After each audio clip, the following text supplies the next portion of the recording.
The Quinnipiac ice hockey teams both had weekends with huge ECAC implications. Could they push their way up the standings? Plus, we'll break down the final stretch towards the postseason. All that and more coming up on the Neutral Zone.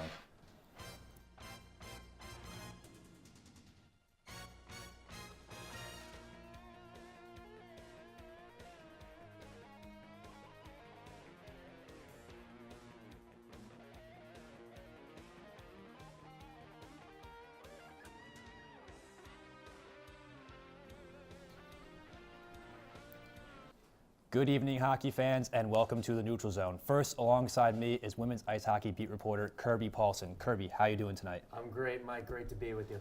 Great. Well, let's get right into it. The Bobcats traveled to upstate New York on Saturday night to take on St. Lawrence. The Saints are the number 2 team in the ECAC. Let's check out the action. And St. Lawrence, number 2 team in the ECAC. Bobcats lost to them earlier in the season as well. Sydney Rossman in goal for the Bobcats. And let's check it out. Dakota Gold here. Going to see her pick off this pass, and she's going to take a shot, but it's going to get denied by Sydney Rossman. A huge save there to keep the game scoreless. But later on, Hannah Miller is going to win the puck battle, take it out to the center net, and sneak that one past Rossman to give St. Lawrence a 1-0 lead. But it would not last long as we go to the second period now. You're going to see TT Cianfrano drive to the front of the net and get the shot on goal. A little bit of a scramble here, but Emma Woods is going to knock in the rebound to tie this game up at 1. Big goal for the Bobcats. We're going to go out to the third period now. Bobcats short-handed, but the puck gets by the St. Lawrence defenseman. It's going to go to Kenzie Prater, the short-handed chance, but denied. And that keeps this game tied at 1. It goes to overtime. Great chances from both sides. You're going to see St. Lawrence get a couple opportunities here, but Sydney Rossman, a brick wall in net for the Bobcats. And that's going to be the final score, 1-1 for this ECAC matchup. And after an impressive performance against the Saints, the Bobcats went to Clarkson to face the top team in the ECAC. It was a back-and-forth affair, with Quinnipiac outshooting Clarkson 21-18, but the Golden Knights prevailed off of a late goal from Jessica Gillum, leading her team to a 1-0 victory. Kirby, after this weekend, what did you like from the Bobcats, and what did you dislike? Well, Riley, I think there's a whole lot to like after a performance like this on the weekend. Let's just throw it down into brass tacks here. This team held the top 2 scoring offenses in the league to a combined 2 goals. Defense was standing tall, applying pressure, forcing turnovers. Regardless of the result, this is a big deal. And they've had this discussion all season about playing their best hockey towards the end of the season, and I think that's happening right now. Sydney Rossman with a big confidence-boosting weekend. She had 2 really competitive games with the 1-1 tie, and then obviously the 1-0 loss, but you got to take everything with silver lining. And it's 1 week. It goes 1 weekend, and then the conference playoffs are firing right up. They'll be fighting tooth and nail for that conference championship and that NCAA tournament berth. And again, it's an extra caffeine shot going forward into the next weekend. All right, well, let's take a quick look at those ECAC standings. Clarkson and St. Lawrence grabbed the top 2 spots, followed by Cornell at number 3, and you see a little bit of a jamble there between Colgate, Princeton, and Quinnipiac, all separated by 2 points. They're jockeying for that top 4 seed and home ice advantage in the first round.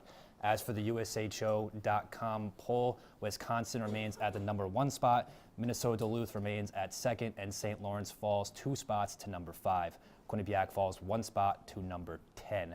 Kirby, do you see the standings changing between now and the end of the weekend? Because Quinnipiac, they're at 6 right now, but you could see them at 4 or 5 by the end of the week. Well, yeah, it's interesting that you're bringing that topic up. Quinnipiac has that 6th spot locked up. They have 7 points up over Yale right now. So in terms of, they have really nothing to lose, but everything to gain at the same time. You look at the other schools that are just out in front of them in Colgate and Princeton. Colgate's playing Clarkson and St. Lawrence, while Princeton's playing Union and RPI. Now, ideally, Quinnipiac could move into that 4th place spot. They'd really need to sweep and have Colgate get swept to be safe in that situation.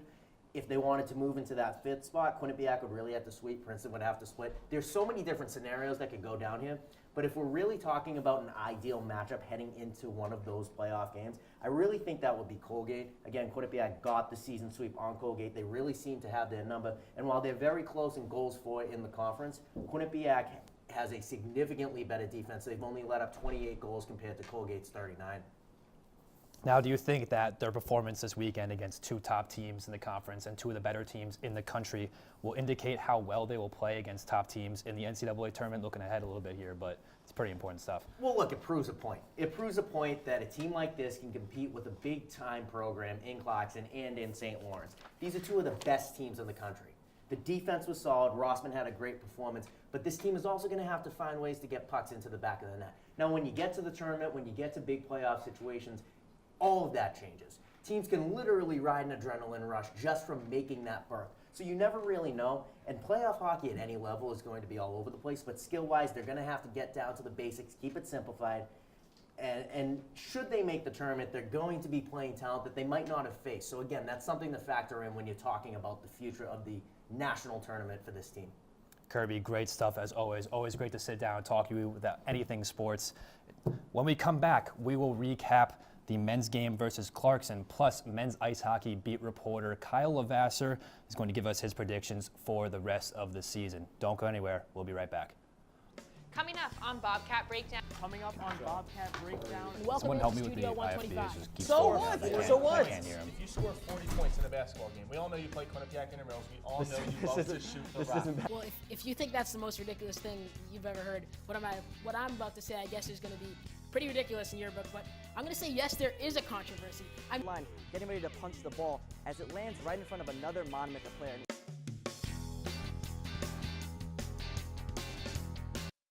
It's 9:30 Eastern, and you know what that means. Sports Pause is on the air. Ball played up the middle. Emmanuel with a little cheat off the pipe. Preseason just boils down to going after another national championship and not necessarily focusing on the one before. MJ, it is time for our favorite part of the show. It's the top 5 plays of the week, brought to you by B&D Deli, home of the Q-Dog. Let's talk about the first play you want to break down. Yeah, let's break it down right away. But the one name I'm going to throw out there is a freshman, Mika Maples. Welcome back to the Neutral Zone. The men's ice hockey team hosted Clarkson here in Hamden on Friday night with a chance to push themselves into a top 4 position in the ECAC. Let's go right to the action here at TD Bank Sports Center. Chase Prisky had the first period goal to bring the Bobcats to a 1-0 lead, but that lead would not last long. So you're going to see Troy Joseph center to Aaron Thow with a huge slap shot right past Shortridge, going to tie this game up at 1. But later on in the period, Chase Prisky going to nail from behind, leads to a 5-minute major power play. You see Quinnipiac here cannot convert. Momentum swings in Clarkson's favor, and you're going to see Greg Morrow on the one-timer. He's going to blast that by Shortridge too, gives Clarkson a 2-1 edge heading into the third period. And then you're going to see the puck is going to get centered around the boards here. Puck gets chipped out here. Slap goes right off the post. James DeHaas there to pick up the garbage, giving Clarkson the 2-goal lead, but the Bobcats would not go quietly. Mad scramble around the net here. Kevin McKernan going to pop out with it, pulls the Bobcats within 1 with a few minutes to play. But their comeback would fall short, as you see a last-second chance here. And the puck gets chipped out to Sam Vigneault, and he's going to ice it into the empty net. That's going to do it. Clarkson lost to Quinnipiac earlier in the season, 5-3, and they come back and avenge it here on the road at a final score of 4-2. Now that we have seen Quinnipiac fared this weekend, let's take a quick look at the ECAC standings. Quinnipiac currently sits at 5th in the conference. The Bobcats are chasing Cornell and St. Lawrence in order to get a first-round bye. Union has the top spot, and Harvard, newly crowned Beanpot champions, sit at number 2.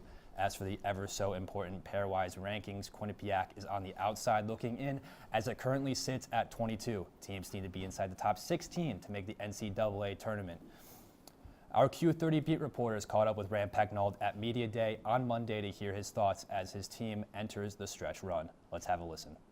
I mean, I think it hurts any team that doesn't get the top 4 by. Like if you look at history in our league, you have a much better chance of success of winning the league tournament by getting the bye because you don't get banged up for a weekend, you don't get injuries. We just need to finish our chances, which is, it's the name of the game every game. I thought we played great against Union. I mean, we dominated. I thought it's halfway through the third period and we're out shooting them 41-9 and we're losing 4-1. How often does that happen? It's a rarity. It happens once in a blue moon, once every 10, 12 years in the game of hockey for our program or anybody. I think we've done that a lot to our goalies this year, more so in the past. Chris and Andrew is kind of hanging out to dry, whether it's breakaways or, backdoor plays they don't have a chance on. Joining us now over at the touchscreen is men's ice hockey beat reporter Kyle Lavasser. Kyle, thanks for coming on tonight. Hey, Mike, thanks for having me, man. So, Kyle, first off, you broke the news on Friday that junior forward Andrew Taverner is no longer with the team. Can you give us any update on his situation? Yeah, Mike, he wasn't on any of the lines Friday night in the game, and I look on the website, and he's no longer a part of Quinnipiac's roster. And after seeing that, I broke the news and went to Media Day on Monday to talk to Rand Pecknold. Here's what he had to say. I'm not going to comment on Andrew Taverner, just that he's no longer on our team. So there you go. You just heard him. He is not going to be commenting on Andrew Taverner as he's no longer part of his team. A bit of an odd thing being that he's a junior. He played 81 games for the Bobcats. He had 8 points this season. The last game he played was for Arizona State. He had a few big goals throughout his career. Biggest, I would say, is a goal in the Frozen Four against Boston College. A key role player for a team that has been struggling to score this year. Okay, now show us what you can do with that touchscreen. How do you see Quinnipiac faring in their last 4 regular season games, all ECAC? What do you got for us? Yeah, Mike, I mean, these are 4 big games left in Quinnipiac's regular season schedule. I mean, they've been struggling lately. It was a big loss to Clarkson last Friday. It's the first time that the Bobcats have dropped out of the USCHO top 20 poll since, get this, October 27th of 2014. Over 800 days, Mike, that they have since they were kicked out of the poll. They're 22nd in the pairwise. So these games I've got right here are going to be key if they want to make the ECAC playoffs, because getting a first round in the ECAC playoffs, because winning that championship is going to really get them to the national tournament. So let's get things started. This Friday, they're going to be on the road at Union, one of the top teams in the conference. Union, in my mind, really has the best first line in the nation. Tim Clifton said that the first game they played them. Mike Vecchione, he leads the ECAC in points with 51. He also leads in goals with 23. I'd say one of the top Hobie Baker candidates. You also have Spencer Fu. He leads the ECAC in assists with 30 on the year. He also has 50 points. He's second right behind Vecchione. Rand Pecknold says they're 2 of the best players in the country. Quinnipiac, I feel, outplayed them at home. They still lost 5-2. Union's goalie Alex Sekalarpoulos makes a career-high 52 saves. Sometimes you run into a hot goalie, but I think on the road, Union is going to get the win. Moving on to Saturday night, Quinnipiac at Rensselaer, RPI 4-14, a struggling team in the ECAC, but they did have a big win against Harvard a couple weeks ago. They shut out the Crimson 4-0. 4-0. Riley Bourbonnais, a player to watch, 13 goals and 11 assists for the Engineers. But I feel like Quinnipiac has something to play for where Rensselaer is out of it. They really don't have a chance for anything in the playoffs. I think Quinnipiac is really going to be fired up for this one. They get the win at RPI. Now, the last weekend of the regular season is going to be a big one for the Bobcats. They face their crosstown rival Yale at the TD Bank Sports Center. Make sure to check out Q30 TV for our special Bobcat game day. It's a big win. The Bobcats haven't lost to the Bulldogs since the national championship in 2013. That's 9 straight games without a loss to Yale. They're going to be fired up. And I really think Quinnipiac's penalty kill, which has really gone under the radar this year. It's the second best penalty kill in the conference. I think they're going to shut down John Hayden, the top power play goal scorer in the conference. He has 10 power play goals this year. And when you shut down John Hayden, Yale really doesn't have anyone else on the power play. Frankie DiChiara is their second highest power play goal scorer, but he only has 3 power play goals. So I think if you shut down their power play, Yale's not going to be able to score in a hostile TD Bank Sports Center. Quinnipiac will get the win and extend their unbeaten streak to 10 games against Yale. And then finally, their last game of the regular season is against the Brown Bears, another struggling team in the ECAC. 3-14-1 for Brown. And the only teams Brown has beaten in the conference, Mike, are Dartmouth, RPI, and Colgate, which are the 3 teams ahead of them. I mean, they're 3 of the 4 worst teams in the conference. I think when they face a pretty good Quinnipiac team that has excellent coaching, You know, a lot of people might think that they look past this game because they have their rival Yale on Friday night, but I think great coaches like Grant Pecknold will prepare their team for this game, seeing how important it is. They get the win at Brown.